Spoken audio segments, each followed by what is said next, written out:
Welcome বন্ধুরা, আশা করি তোমরা সবাই ভালোই আছো। মামার বাড়ি ভ্রমণের আরেকটি ব্লগ নিয়ে চলে এসেছি।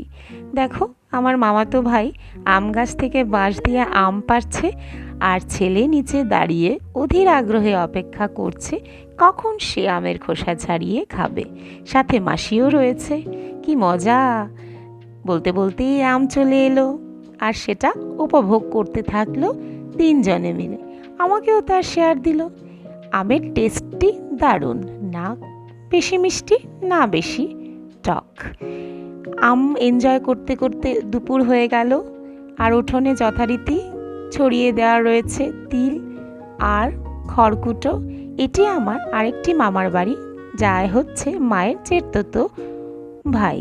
এখানে আমি আর ছেলে কিছুক্ষণ ঘুরে গেলাম। পরের দিন ভোরবেলায় দেখো বৃষ্টি হচ্ছিল, আর কি সুন্দর ওয়েদার, কি ঠান্ডা ঠান্ডা আবহাওয়া। তাতেই আমি বৃষ্টি ভেজা মামার বাড়ির ছবি তুলতে বসে গেলাম। বাদিকের ওই ঘরটি আমার মায়ের চেটতো ভাইয়ের ঘর, আর এটি তো আমাদের সেই মামার বাড়ির ভিটে।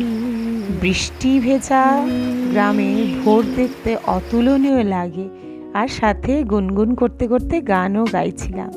বৃষ্টি একটু থেমে যেতেই ছেলে আবার ওই মামার বাড়ি এই মামার বাড়ি ছুটোছুটি করছে, এদিক ওদিক লুকিয়ে পড়ছে, কখনো এই গাছের নিচে কখনো ওই গাছের নিচে যাচ্ছে।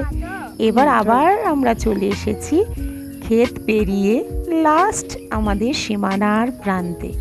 এখান থেকে যা দারুণ ভিউ পাচ্ছি! ডান দিকে মাঠে ধানের গাছ রোপণ করা হচ্ছে, আর এই দেখো কি ফ্যান্টাস্টিক ভিউ, কি ফ্যাবিউলাস ভিউ। পুকুর, আম গাছ, সুপুরি গাছ, বাঁশঝাড়, আরও কত নাম না জানা গাছের সমারোহ। আর আল ধরে ছেলে মাসির সাথে হেঁটেই যাচ্ছে। দূরে দেখো হালকা সবুজ কালারের মেঘে ঢাকা যে পোষণটি, সেটি হচ্ছে লংতরাই পাহাড়।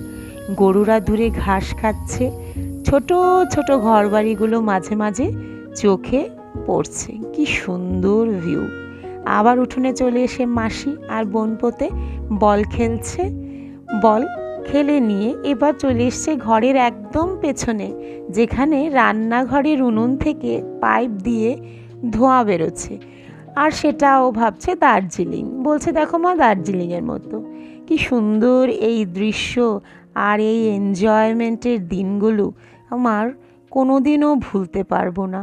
কিন্তু দুঃখ একটাই, দিনগুলো যে ফুরিয়ে যাচ্ছে, আবার কবে হবে? শীঘ্রই হবে আশা করি। ধন্যবাদ।